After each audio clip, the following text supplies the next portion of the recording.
Ce qui m'amène aujourd'hui à Mont-de-Marsan, c'est un anniversaire, celui d'une unité française parmi les plus décorées, qui célèbre en cette année 2022 80 ans d'histoire, de tradition et de valeurs.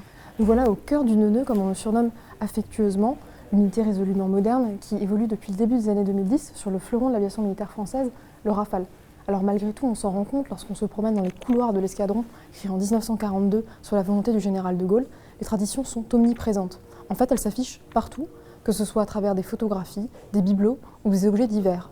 Alors pour comprendre pourquoi l'alliance entre la modernité et l'héritage du passé est si important, eh bien nous avons rendez-vous en salle tradition avec le lieutenant-colonel Jack, qui commande actuellement le Normandie-Niemen. Il a pour nous quelques éléments d'explication. Colonel, lorsqu'on évoque le Normandie-Niemen, il y a d'emblée quelque chose qui interpelle, c'est son appellation. On parle de régiment de chasse et non pas d'escadron. Alors pourquoi cette distinction? Alors cette appellation, elle est ancestrale, elle date de la Seconde Guerre mondiale. Elle a été attribuée durant les campagnes aériennes du Normandie-Niemen, lorsque le régiment a traversé le fleuve Niemen, et à titre honorifique, l'appellation du régiment lui a été attribuée. Don de soi, abnégation ou encore sentiment d'appartenance au groupe sont autant de valeurs qui caractérisent le Normandie-Niemen depuis 80 ans. Alors pourquoi est-ce qu'il est encore si important aujourd'hui de les transmettre? Alors ces valeurs, effectivement, sont viscéralement attachées au Normandie-Niemen. Des valeurs de don de soi, d'abnégation, de courage. C'est ce qui a fait le Normandie-Niemen et qui perdure depuis 80 ans. C'est tout l'objet de notre anniversaire et nous célébrons ces valeurs-là parce qu'elles sont le ciment de notre cohésion. Et cette cohésion forge notre force morale et nous permet d'être au rendez-vous des opérations, que ce soit pour la protection du territoire ou de l'espace aérien français, ou en opérations extérieures, que ce soit au Moyen-Orient, en Afrique ou sur le flanc est de l'Europe. Afin de remplir le large panel de missions qui lui est dévolu, c'est un passage de témoin permanent des pilotes les plus expérimentés vers ceux qui le sont moins. Les capitaines Niels et Antoine, que l'on retrouve dans la prochaine séquence, en sont le parfait exemple.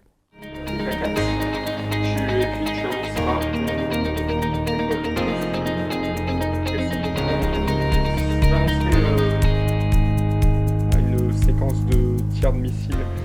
Vous partez cet après-midi en vol avec le capitaine Niels, qui est en entraînement sous-chef de patrouille. Quel est votre rôle à vous dans cette mission? Eh bien, effectivement, comme vous le dites, entraînement sous-chef de patrouille, ça veut dire qu'il va s'entraîner à devenir leader. Et donc, c'est ses premiers vols où il prend cette place, où il vole devant. Le rôle, là, ça va être de vérifier qu'il sait m'expliquer les basiques sur ce type de mission et de m'emmener de façon tout à fait en toute sécurité, en vol, m'emmener en zone et me ramener sur le terrain sans problème.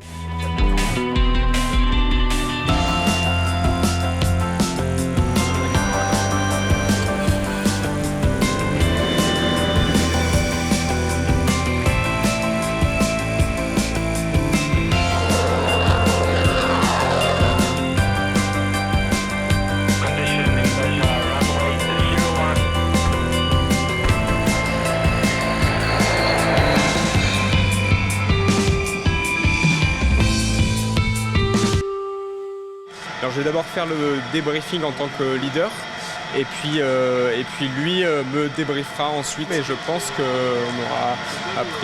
j'aurai appris pas mal de choses aujourd'hui. Je me trouve avec le capitaine Niels en salle de briefing. Alors mon capitaine, une fois votre qualification de sous-chef de patrouille en poche, vous sera même de leader une patrouille de 2 avions. On l'imagine, c'est une étape importante à franchir dans votre parcours de progression? Oui, tout à fait. C'est une très grande marche à franchir parce que jusqu'alors, on était formé seulement à être équipé d'une formation de 2 ou 4 avions ou de voler en avion isolé. Et là, devenir sous-chef de patrouille, ça veut dire pouvoir leader une patrouille de 2 avions. Jusqu'à présent, vous étiez dans la peau de celui qui reçoit l'instruction. Bientôt, vous serez vous-même à même de former les nouvelles recrues. Est-ce qu'au-delà de l'aspect purement technique du vol, on ne cherche pas également à transmettre des valeurs et un certain savoir-être propre au Neuneu? Oui, tout à fait. Le Normandie-Niemen a été fondé en 1942 sur des valeurs de cohésion et de fraternité. Et on s'attache à perpétuer ces traditions et à conserver cet esprit de cohésion entre nous.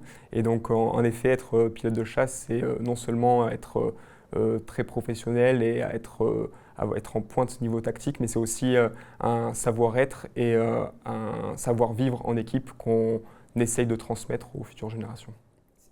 Le parcours d'un pilote de chasse est extrêmement dense et jalonné d'étapes. Alors comment est-ce qu'une nouvelle recrue aborde son arrivée dans un escadron aussi prestigieux que le Normandie-Niemen? Eh bien c'est ce qu'on vous propose de découvrir à présent.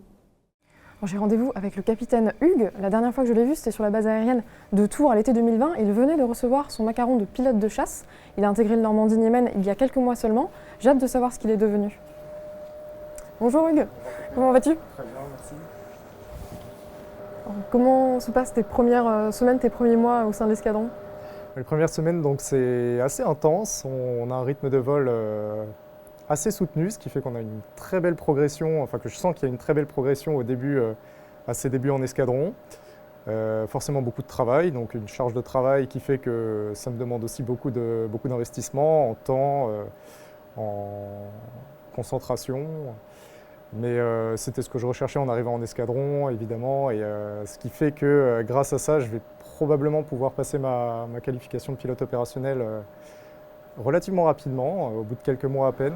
Est-ce qu'il y a, quand on est jeune pilote au sein du NENE, une certaine pression du fait d'intégrer cet escadron qui est légendaire, qui a une histoire tellement riche? Alors une pression, je dirais pas qu'il y a plus de pression au Normandie-Niemen que dans les autres escadrons, dans le sens où ça reste un escadron de chasse. Je suis très fier des traditions qu'il peut y avoir à l'escadron, qui sont assez omniprésentes en fait, dans la vie de tous les jours. On voit les décorations des murs, mais aussi l'esprit des pilotes, où on sent qu'on est combatif. Et si on a un coup de mou, il suffit de se rappeler ce qu'ont fait les anciens pour se dire que finalement on peut peut-être se donner les moyens d'y arriver. Est-ce que dans ce cursus de progression, il y a un parrain qui t'est attitré, ou est-ce que finalement tu vas puiser un peu dans l'expérience de chacun pour toi-même progresser? Alors les deux réponses sont vraies. On a un parrain qui est attitré, ce qui nous permet, en tout cas de manière formelle, d'avoir une personne attitrée vers qui on peut se tourner plus naturellement. Maintenant, tous les leaders finalement se rendent accessibles quand ils le peuvent, en fonction évidemment des contraintes qui sont assez fortes sur le planning de chacun. On sent qu'ils cherchent à me tirer vers le haut et que je peux m'appuyer très très fortement sur les pilotes qui sont passés par là avant moi. Pour que le Normandie-Niemen puisse conserver son expertise globale dans l'ensemble des missions du spectre aérien, l'entraînement est permanent, en France comme à l'étranger avec nos partenaires.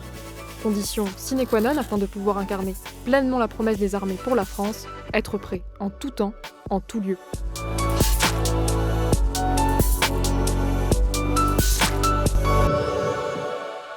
Le Normandie-Niemen, c'est environ 70 personnes. Alors bien sûr, dans ces rangs, on ne dénombre pas que des pilotes, mais également d'autres spécialistes, comme des secrétaires ou des marqueurs. On a également une cellule de renseignement qui est assez conséquente. Je suis justement avec le sergent-chef Vincent, qui est exploitant en renseignement. Bonjour chef. Bonjour lieutenant. En quoi consiste votre rôle? Alors mon rôle en escadron de chasse, c'est de traduire la documentation opérationnelle pour le pilote, donc afin de préparer sa mission. Alors vous êtes exploitant renseignement, cette cellule, elle compte d'autres spécialistes. Est-ce que vous pouvez nous parler de leur métier? Alors, moi je suis exploitant renseignement, mais il y a des interprètes images qui sont spécialisés notamment dans l'identification de matériel militaire et des sous-officiers de guerre électronique qui sont notamment liés à la protection du Rafale dans le spectre électromagnétique. Est-ce que selon vous, il y a un esprit NENE?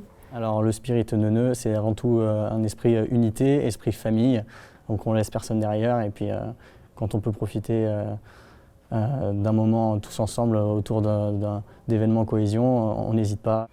Je quitte la salle de préparation de mission et le sergent-chef Vincent pour rejoindre la salle des opérations. Là-bas, toute la journée, c'est un va-et-vient constant de militaires en combinaison verte. On vous explique pourquoi. Alors on vous appelle agent d'opération, plus communément marqueur. En quoi consiste plus précisément votre rôle? Notre rôle est de suppléer le et les commandants d'escadrille. On leur offre du temps gagné sur leur travail. Vous évoluez au quotidien dans un escadron prestigieux. Il représente quoi pour vous? Que ce soit historiquement ou actuellement dans les conditions et les mesures actuelles, c'est vrai que c'est une fierté et un honneur de se lever tous les matins pour travailler ici.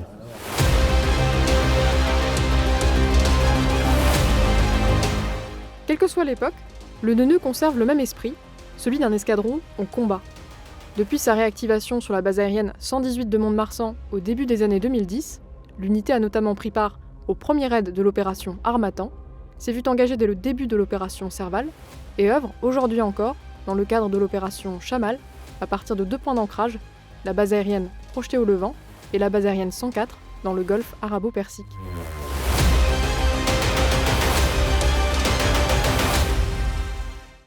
Depuis 80 ans, ce sont des valeurs identiques qui unissent les aviatrices et les aviateurs du Normandie-Niemen. Ce sont en elles qu'ils puisent le sens de leur engagement, ce sont en elles qu'ils puisent leur force. Et c'est ensemble qu'ils continuent d'écrire, jour après jour, page après page, l'histoire en tout point exceptionnelle de ce régiment, pas comme les autres. Alors on leur souhaite évidemment qu'elle comporte encore de très nombreuses pages.